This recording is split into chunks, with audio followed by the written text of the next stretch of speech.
Saudara-saudara jemaat yang dikasihi Tuhan Yesus, kita masuk di dalam pembacaan dan pemberitaan firman Tuhan.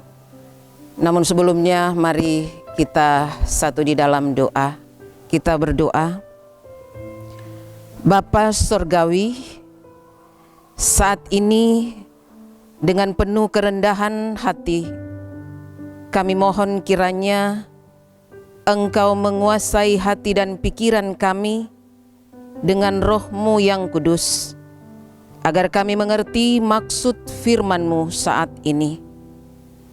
Dan semoga melalui firman-Mu boleh mengubah hati dan pikiran kami, menyadari betapa berat penderitaan-Mu demi menyelamatkan kami dari dosa dan maut, sehingga Engkau rela disalibkan di bukit Golgota.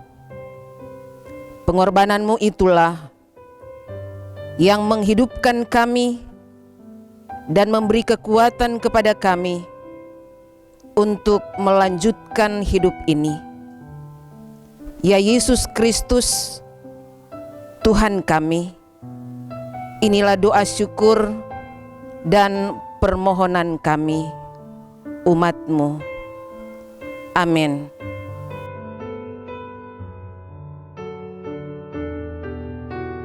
Pembacaan Alkitab terdapat dari Ibrani 4 ayat 14 sampai 16, lanjut pada Ibrani 5 ayat 7 sampai 9. Karena kita sekarang mempunyai imam besar agung yang telah melintasi semua langit, yaitu Yesus Anak Allah. Baiklah kita berpegang teguh pada pengakuan iman kita. Sebab imam besar yang kita punya bukanlah imam besar yang tidak dapat turut merasakan kelemahan-kelemahan kita. Sebaliknya, sama dengan kita, ia telah dicobai, hanya tidak berbuat dosa. Sebab itu, marilah kita dengan penuh keberanian dan menghampiri takhta kasih karunia, supaya kita menerima rahmat dan menemukan kasih karunia untuk mendapat pertolongan kita pada waktunya.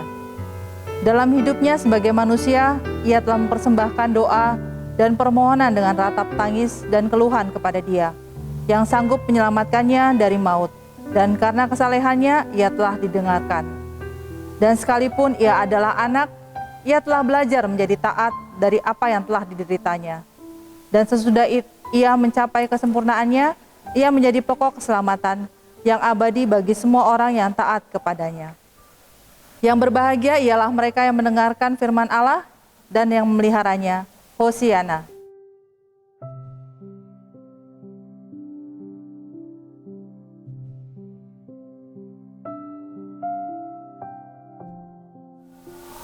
Saudara-saudara yang dikasihi Tuhan Yesus, tidak sedikit manusia yang masih mencari jalan menuju keselamatan. Banyak cara digunakan agar mereka beroleh keselamatan. Bukan saja keselamatan di dunia, tetapi juga keselamatan di kehidupan nanti. Masalahnya, tak sedikit dari mereka yang terjerumus pada janji-janji kosong tentang keselamatan. Dan melalui surat Ibrani mengingatkan kepada kita sebagai umat bahwa firman Allah berisi kebenaran Allah. Firman-Nya sangat tajam, melebihi pedang bermata dua. Kebenaran Allah selalu menelanjangi segala perbuatan manusia. Tidak ada seorang pun yang mampu menyembunyikan dirinya dari kemahatauan Allah. Itulah sebabnya setiap orang harus mempertanggungjawabkan segala perbuatannya di hadapan Allah kelak. Dan pada saat diminta pertanggungan jawab oleh Allah, kita tidak perlu merasa takut. Sebab kita memiliki Kristus yang adalah Imam Besar Agung. Dan sebagai Imam Besar Agung, Dia mewakili manusia berdosa memasuki ruang Maha Kudus untuk menghadap Allah dengan membawa korban pengampunan dosa. Saudara, mengapa Yesus disebut oleh penulis surat Ibrani ini sebagai Imam Besar Agung? Karena Dia adalah anak Allah yang maha tinggi. Hal ini ditandai oleh keimamannya yang sempurna. Sebagai seorang manusia, Dia turut merasakan kelemahan kita. Dan Dia pernah dicobai dalam segala hal, sama seperti kita manusia. Hanya saja Yesus tidak pernah berbuat dosa. Itu sebabnya Dia memberikan keberanian kepada manusia untuk menghadap Allah, agar Allah mengasihi dan memberkati kita. Dan apa jaminan keselamatan bagi kita? Kalau kita meyakini dan menyerahkan seluruh hidup kita kepada Sang Imam Agung yang sempurna. Kita tidak harus mencari kemana dan dengan cara apa. Cukuplah dengan percaya dan mempercayakan hidup kita kepada Yesus,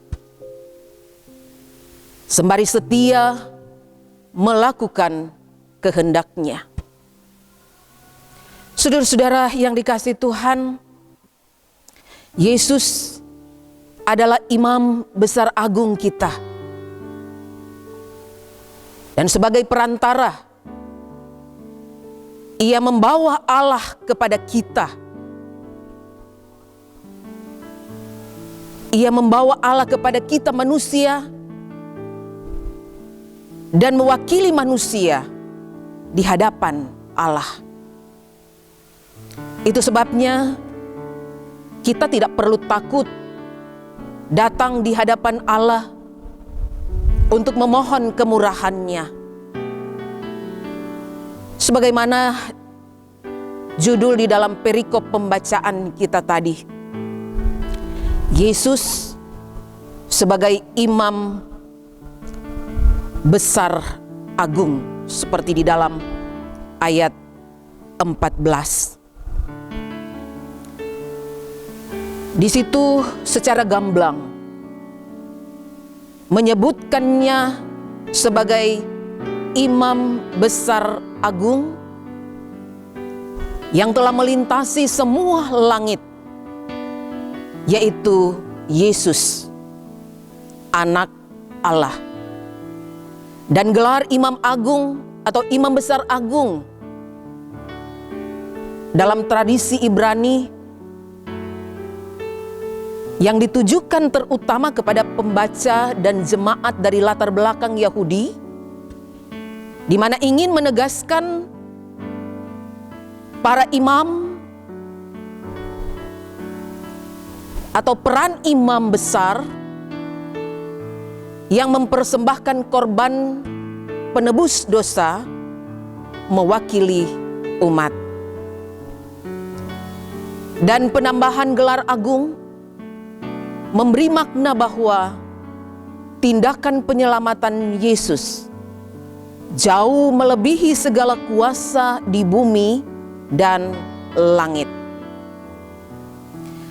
Dan tak ada satupun pengorbanan yang dapat dibandingkan dengan pengorbanan sebagaimana yang direpresentasikan oleh Yesus yang rela mengorbankan dirinya bagi manusia Dan bukan hanya sebagai pengantara, tapi dia sendiri memberikan dirinya sebagai korban, anak domba Allah yang dia persembahkan untuk keselamatan manusia. Dan melalui kisah siksa dan penderitaan Kristus, sebagaimana yang dinarasikan mengenai hamba Tuhan dalam kitab Yesaya pasal 53, di mana digambarkan dalam nubuat Yesaya sebagai hamba Tuhan yang menderita adalah narasi orang benar yang kelihatan begitu buruk rupanya, yang tidak tampak seperti manusia lagi karena saking beratnya penderitaan yang dialaminya. Namun hamba yang menderita itu akan ditinggikan dan dimuliakan. Dan Allah berpihak kepadanya dan menyebutkan hambaku itu sebagai orang benar yang akan membenarkan banyak orang oleh hikmat-Nya. Saudara-saudara yang dikasihi Tuhan Yesus, terkadang kita memiliki gambaran salah tentang Allah, bahwa Ia adalah Allah yang tak dapat didekati, yang jauh dari realitas kehidupan, atau Allah yang tak mungkin tersentuh oleh pencobaan dan kesulitan kita. Dan kalau apa yang disebutkan di dalam nasihat Rasul Paulus kepada jemaat di Kolose di dalam pasal 1 ayatnya yang ke-15, Rasul Paulus di situ menegaskan bahwa Yesus Kristus adalah gambar Allah yang tidak kelihatan. Ia adalah gambar Allah yang tidak kelihatan, yang sulung lebih utama dari segala yang diciptakan. Dan disebutkan Ia telah melewati semuanya. Artinya segala bentuk penderitaan, segala bentuk kelemahan dan ketakutan, bahkan kesakitan, bahkan pun setiap tetes air mata, Yesus tahu dan mengerti. Saudara-saudara, ketaatan Yesus dalam menyelesaikan dan menggenapi misinya menjadikan Yesus sebagai pokok keselamatan kekal bagi semua orang yang percaya kepadanya. Sebagaimana di dalam Filipi pasal 2 ayat 9 sampai 11. Paulus memberikan penjelasan tentang bagaimana Yesus di dalam ketaatan menjalani semua apa yang telah diperintahkan oleh Allah Bapa, misi untuk menyelamatkan manusia. Dan ketika dia selesai melaksanakan semuanya, janji, bahkan upah yang diberikan kepadanya. Di dalam ayat 9 sampai 11, itulah sebabnya Allah sangat meninggikan dia dan mengaruniakan kepadanya nama di atas segala nama, supaya dalam nama Yesus bertekuk lutut segala yang ada di langit dan yang ada di atas bumi dan yang ada di bawah bumi, dan segala lidah mengaku Yesus Kristus adalah Tuhan bagi kemuliaan Allah Bapa.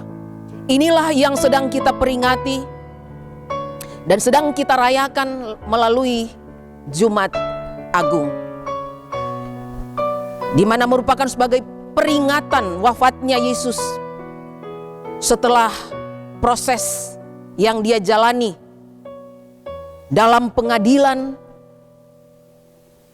mengalami berbagai penyiksaan, penderitaan, dan sampai meninggal di atas bukit Golgota, di atas kayu salib.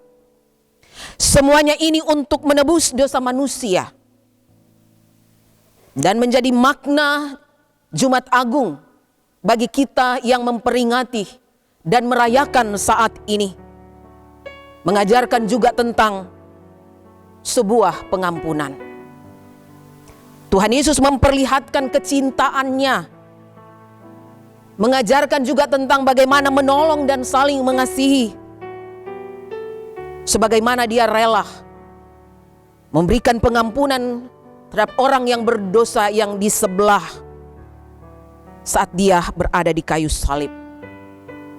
Karena Yesus tahu kelemahan manusia, mudah terjerumus di dalam dosa, dan juga mengajarkan bahwa tidak ada gunanya menyimpan atau memendam kebencian atau membalas kejahatan dengan kejahatan, bahwa semuanya itu tidak akan mengubah apapun, tapi yang ada hanyalah menimbulkan kejahatan yang baru.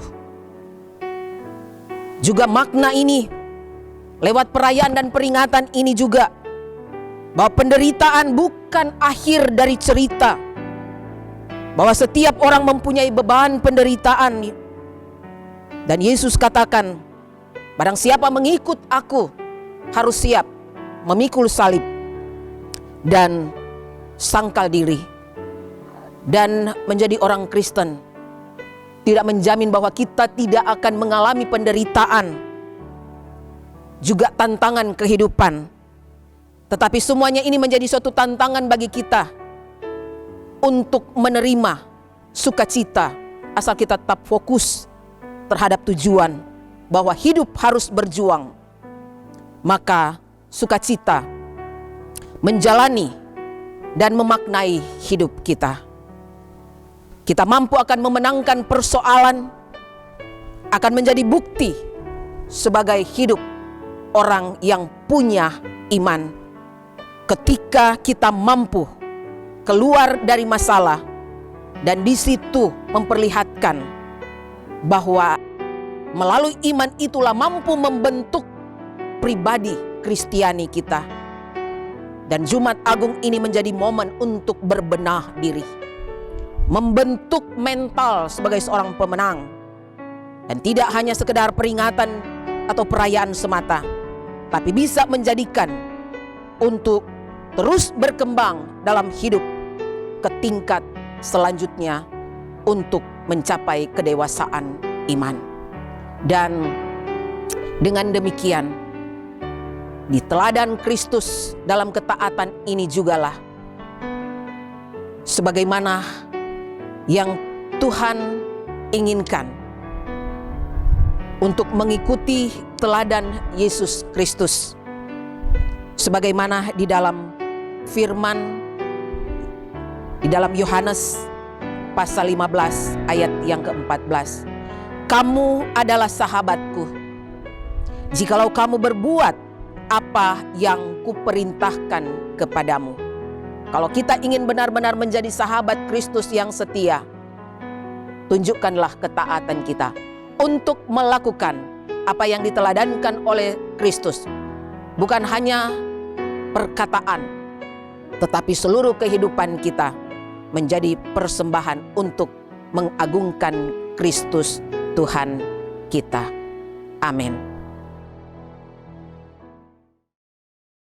Aku percaya kepada satu Allah, Bapa yang Maha Kuasa, pencipta langit dan bumi, segala yang kelihatan dan yang tidak kelihatan, dan kepada satu Tuhan, Yesus Kristus, Anak Allah yang tunggal, yang lahir dari Sang Bapa sebelum ada segala zaman, Allah dari Allah, terang dari terang, Allah yang sejati dari Allah yang sejati, diperanakan, bukan dibuat, sehakikat dengan Bapa, yang dengan perantaraannya segala sesuatu dibuat, yang telah turun dari sorga untuk kita manusia dan untuk keselamatan kita, dan menjadi daging oleh Roh Kudus dari anak darah Maria dan menjadi manusia, yang disalibkan bagi kita di bawah pemerintahan Pontius Pilatus, menderita dan dikuburkan, yang bangkit pada hari ketiga sesuai dengan isi kitab-kitab, dan naik ke sorga, yang duduk di sebelah kanan Sang Bapa dan akan datang kembali dengan kemuliaan untuk menghakimi orang yang hidup dan yang mati, yang kerajaannya takkan berakhir. Aku percaya kepada Roh Kudus yang jadi Tuhan dan yang menghidupkan, yang keluar dari Sang Bapa dan Sang Anak, yang bersama-sama dengan Sang Bapa dan Sang Anak disembah dan dimuliakan, yang telah berfirman dengan perantaraan para nabi. Aku percaya satu gereja yang kudus dan am dan rasuli. Aku mengaku satu baptisan untuk pengampunan dosa. Aku menantikan kebangkitan orang mati dan kehidupan di zaman yang akan datang. Amin. Saat ini saya ajak kita untuk menyatukan hati dan pikiran untuk masuk di dalam doa syafaat. Kita berdoa. Bapa Sorgawi, kembali kami datang ke hadapan hadirat-Mu yang Maha Kudus. Di tengah-tengah perayaan dan peringatan Jumat Agung saat ini, kami bersyukur untuk karya agung yang sudah Engkau kerjakan bagi keselamatan kami umat manusia. Dan melalui firman kebenaran-Mu menjadi penguatan bagi kami di dalam iman percaya kami bahwa Engkau yang sudah mengorbankan diri untuk menyelamatkan kami, dan karya-Mu sempurna. Dan kami diajak dan diingatkan untuk meneladani Engkau, dan juga supaya kehidupan kami mampu membentuk pribadi, karakter sesuai dengan apa yang Kristus inginkan. Dan di tengah-tengah perayaan kami pada saat ini, kami teringat bagi saudara-saudara kekasih kami yang dalam keadaan sakit, juga di tengah pemulihan. Kami membawa dan menggumuli di dalam doa untuk Ibu Wilhelmina Taribuka, Anak Esra Watimena, Bapak W.J. Atajalim, Ibu Teti Kaloke, Anak Melchior Kelianin, Saudara Joni Siahaya, Anak Natalia, Anak Pascal Siahaya, Bapak Yakub Sitania, Ibu Kiswari Bohang, Ibu Sukamso, Bapak Edi Sugistiono, Oma Willy Hutubesi, Ibu Rosalina Minda, Yakin Bapak Simon Patiruhu, Ibu Lis Diati Kundiman, Bapak Rahmat, Bapak Karno, Ibu Edi Sinio, Bapak Karel Ongerwalu, Bapak Daud Makapuan, juga Ibu Kristina Atajalim, juga saudara-saudara kekasih kami yang tidak sempat kami sebutkan satu demi satu, juga kami bawa di dalam doa. Kuatkan mereka, Engkau jamah dan menyembuhkan mereka, dan biarlah mereka senantiasa percaya dengan sungguh akan keselamatan yang sudah Tuhan karyakan di tengah kehidupan kami, dan Engkau tahu dan mengerti serta peduli akan kehidupan kami dan apa yang sedang kami alami dan rasakan saat ini. Kami juga berdoa di tengah-tengah pergumulan yang dihadapi untuk setiap jemaat Tuhan, apapun bentuk pergumulan mereka, Engkau Tuhan yang mengetahui, Engkau Tuhan yang mengerti, Engkau Tuhan yang memahami. dan Engkau yang akan memberikan kekuatan dan penghiburan, sehingga di dalam percaya yang sungguh kepadamu selalu ada jalan keluar yang Tuhan siapkan. Demikian juga di dalam persekutuan bersama sebagai jemaat Tuhan, kami juga turut mendoakan di dalam seluruh kegiatan pelayanan di tengah-tengah jemaat-Mu, kiranya Tuhan yang akan memberkati agar kami mampu untuk melaksanakan setiap program yang sudah kami rancang, sudah kami rencanakan, kami susun, dan supaya kami mampu menjawab setiap kebutuhan-kebutuhan yang ada di tengah-tengah jemaat kami. Demikian juga tanggung jawab kami sebagai warga gereja, sebagai umat Tuhan. Kami juga terpanggil mendoakan bagi pemerintah, bangsa dan negara kami, diberikan hikmat bagi pemerintah sebagai pemimpin, mulai dari tingkat tertinggi sampai yang terendah. Kiranya mereka diberikan hikmat, pengertian dan akal budi di dalam menjalankan setiap program, dan kami percaya bahwa Engkau juga yang akan menjaga, melindungi kehidupan bangsa dan negara kami. Bapa, kami berdoa, kami bersyukur, kami berserah, dan kami percaya Engkau yang menjawab setiap doa kami, dan jadi di dalam kehendak-Mu, di dalam Yesus Kristus Tuhan yang sudah mengajar kami berdoa bersama-sama. Bapa kami yang di sorga, dikuduskanlah nama-Mu, datanglah kerajaan-Mu, jadilah kehendak-Mu di bumi seperti di sorga. Berikan kami pada hari ini makanan kami yang secukupnya. Ampuni kami akan kesalahan kami, seperti kami juga mengampuni orang yang bersalah kepada kami. Dan jangan membawa kami ke dalam pencobaan, tetapi lepaskan kami daripada yang jahat. Karena Engkaulah yang punya kerajaan dan kuasa dan kemuliaan sampai selama-lamanya. Amin. Saudara-saudara jemaat yang dikasihi Tuhan Yesus, kita masuk di dalam pelayanan perjamuan kudus. Dengarkanlah bagaimana perjamuan malam yang kudus ditentukan oleh Tuhan Yesus Kristus, seperti yang tertulis di dalam 1 Korintus pasal 11 ayat 23 sampai 26. Demikian, sebab apa yang telah kuteruskan kepadamu telah aku terima dari Tuhan, yaitu bahwa Tuhan Yesus pada malam waktu Ia diserahkan mengambil roti, dan sesudah itu Ia mengucap syukur atasnya. Ia memecah-mecahkannya dan berkata, "Inilah tubuhku yang diserahkan bagi kamu. Perbuatlah ini menjadi peringatan akan aku."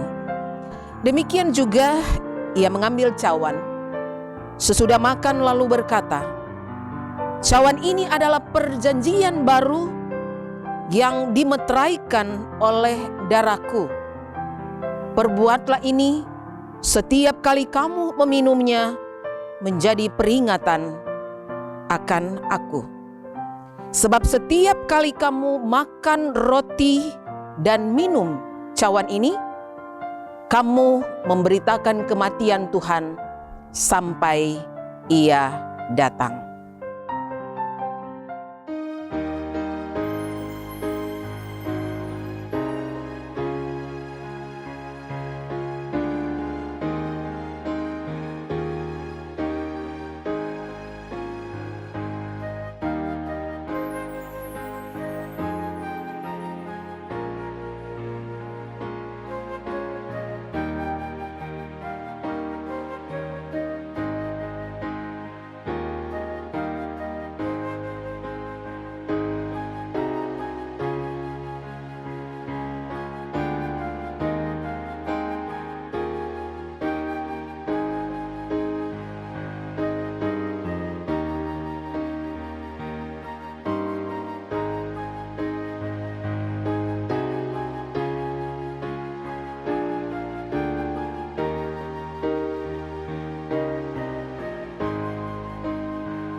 Saudara-saudara yang kekasih dan yang mengasihi Kristus, kita masuk di dalam pengarahan hati.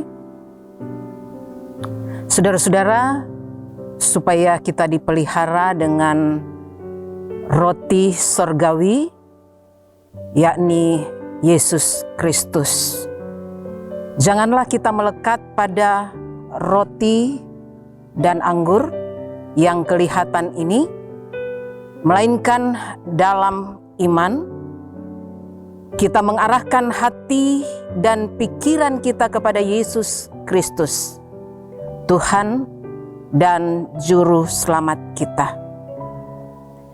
Carilah perkara yang di atas, di mana Kristus ada, duduk di sebelah kanan Allah. Marilah, karena segala sesuatu telah tersedia bagimu. Namun sebelumnya kita satu di dalam doa. Ya Tuhan, kasihanilah kami, orang-orang yang berdosa ini. Amin.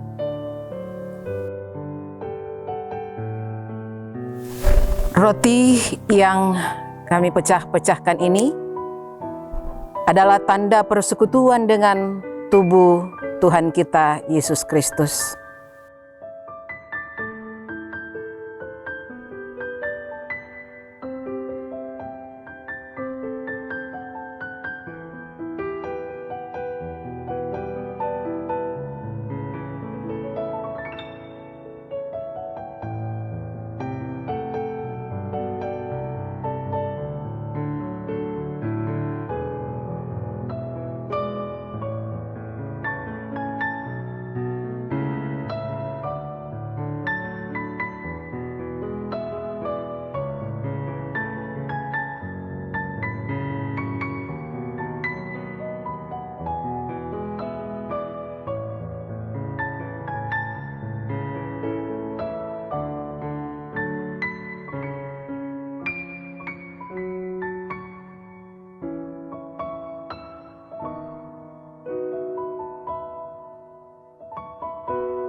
Dan makanlah kamu sekalian, ingat dan percayalah bahwa tubuh Tuhan kita Yesus Kristus telah dipecah-pecahkan sebagai jalan pengampunan dosa kita.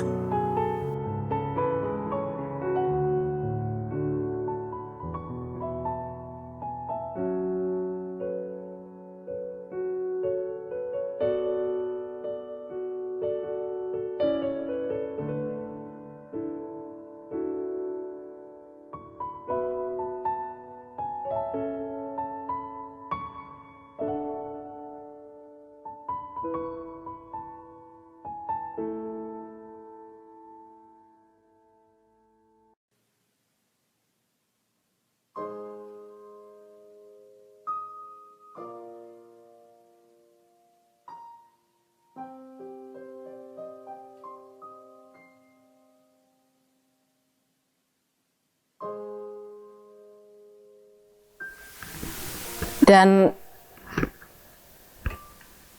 cawan pengucapan syukur ini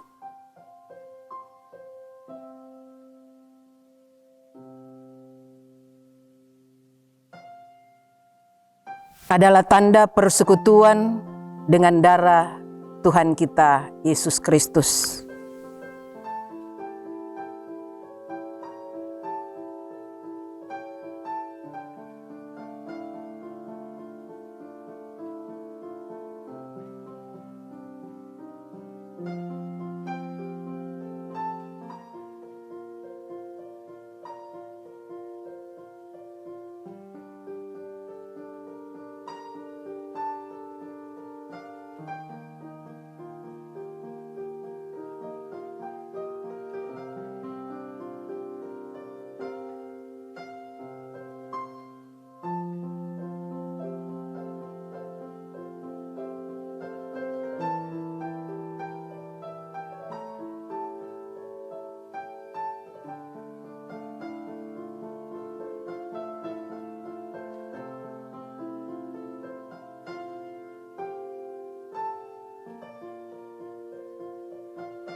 Dan minumlah kamu sekalian, ingat dan percayalah bahwa darah Tuhan kita Yesus Kristus telah ditumpahkan sebagai jalan keampunan dosa-dosa kita.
Saudara-saudara, kita menaikkan doa syukur. Syukur dan pujian serta hormat kami persembahkan kepadamu ya Bapa Sorgawi, karena perayaan perjamuan kudus sebagai tanda pemeliharaanmu, dan dalam kebersamaan sebagai satu tubuh Kristus kami rayakan bersama saat ini. Tuntun, kuatkan, serta hiburkan kami menghadapi tantangan dan pergumulan hidup oleh dan melalui Roh Kudus-Mu. Dalam nama Yesus Kristus Tuhan kami berdoa dan bersyukur. Amin. Saudara-saudara, sambil kita menyampaikan persembahan syukur sebagai tanda terima kasih telah ikut ambil bagian di dalam pelayanan perjamuan kudus ini, sambil kita naikkan pujian, Engkau milikku abadi, segalanya bagiku.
Saudara-saudara jemaat Tuhan, setelah kita mengambil bagian di dalam pelayanan perjamuan kudus Tuhan. Kini kita menyatakan pujian melalui pujian Mazmur pasal 103 ayat 1 sampai 4 dan ayat 8 sampai 13.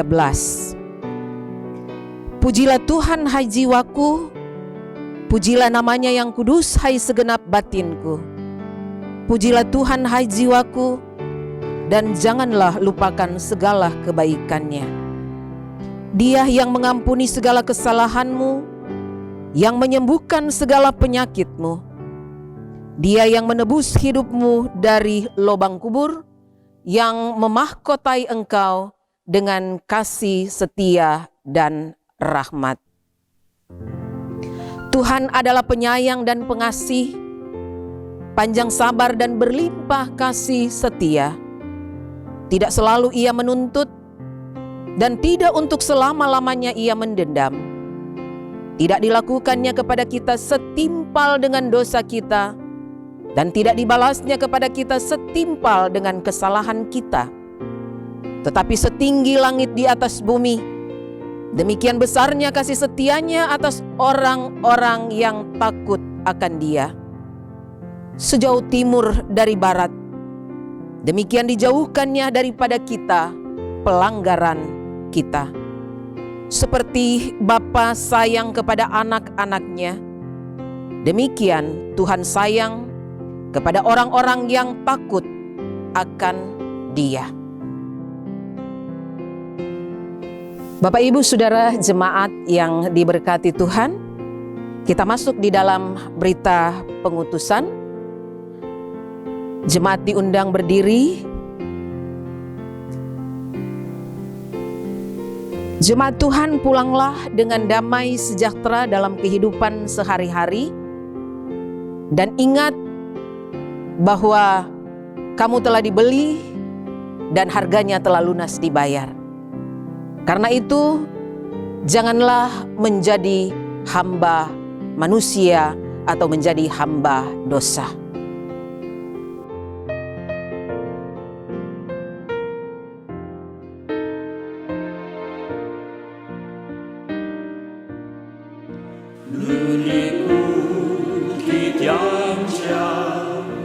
Tanpa kayu salib, lambangku tutup dapat jelas. Salib itu tempat Tuhan Maha Kudus menebus umat manusia.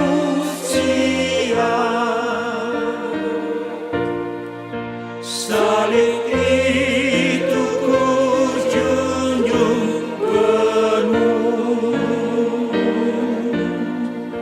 hingga tiba saat ajalku. Salib itu ku rangkul teguh, dan mahkota gelap milikku. Meski salib itu dicela, dicerca, bagiku tiada kadarnya. Anak domba kudus masuk dunia gelap, disalib karena dosa dunia. Salib itu ku junjung penuh hingga tiba saat ajalku. Salib itu ku rangkul teguh,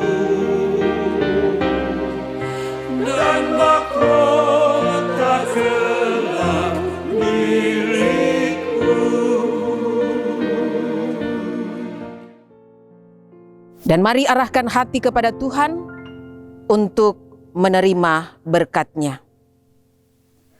Maka Allah damai sejahtera yang oleh darah perjanjian yang kekal telah membawa kembali dari antara orang mati Gembala agung segala domba, yaitu Yesus Kristus, Tuhan kita. Kiranya memperlengkapi kamu dengan segala yang baik untuk melakukan kehendak-Nya dan mengerjakan di dalam kita apa yang berkenan kepadanya oleh Yesus Kristus Tuhan.